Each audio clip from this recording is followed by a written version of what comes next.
उन्हाळ्याचे दिवस म्हटले की दुपारच्या वेळी काहीतरी थंडगार पिण्याची इच्छा होतेच आणि म्हणूनच आज मी छान असा मठ्ठा बनवलेला होता आणि चवीला एकदम कमाल झाला होता। कसा बनवला चला दाखवते। तर मठ्ठा बनवण्यासाठी आपल्याला अगोदर मसाला वाटून घ्यायचा आहे। तर इथे सर्वात अगोदर खलबत्त्यामध्ये 1 चमचाभर जिरे घालून घेतले आणि जिरे एकदम बारीक वाटून घेतलेले आहेत।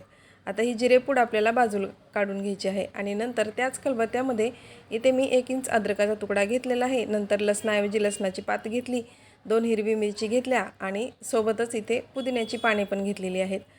आता इथे लसूण घालण्याऐवजी लसणाची पात घातली, त्याच्यामुळेच ना या मठ्ठ्याला चव एकदम भारी येते बरं का। चवीनुसार मीठ घालून घ्यायचं आणि हा मसाला छान असा वाटून घ्यायचा।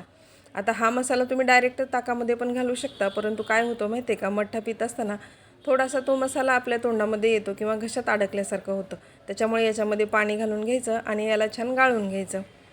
आता गाळून घेतल्यानंतर तुम्ही ते पाहू शकता, याचा रंग एकदम हिरवा असा आलेला आहे, कारण आपण याच्यामध्ये ना पुदिन्याची पाने पण घातलेली आहेत आणि पुदिना आपल्या शरीरासाठी थंड असतो, त्याच्यामुळे पुदिना नक्की याच्यामध्ये घाला।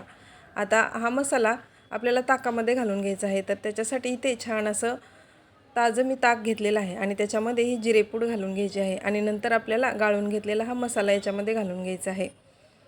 याला व्यवस्थित मिक्स करून घ्यायचं आणि नंतर याच्यामध्ये ना चवीनुसार थोडीशी साखर पण घालून घ्यायची आहे। 1 चमचाभर साखर घालून घेतली आणि नंतर याच्यामध्ये घातले बर्फाचे खडे। आता मठ्ठा म्हटलं की तो तर थंड असायलाच हवा आणि सर्वात शेवटी घातली कोथिंबीर। दिसायलाही छान दिसतो आणि चवीला पण छान लागतो। इथे तुम्ही पाहू शकता एकदम छान असा आपला इथे मठ्ठा बनवून तयार झालेला आहे। आता काय सर्व करायचा आणि सर्व केल्यानंतर त्याच्यावरती पुदिन्याची पाने ठेवून द्यायची। मग काय दिसायला पण छान दिसतो आणि प्यायला पण छान लागतो। तर मंडळी, आजची रेसिपी आवडली असेल तर नक्की लाईक करा, चॅनलवरती नवीन असाल तर सबस्क्राईब करा। Bye bye.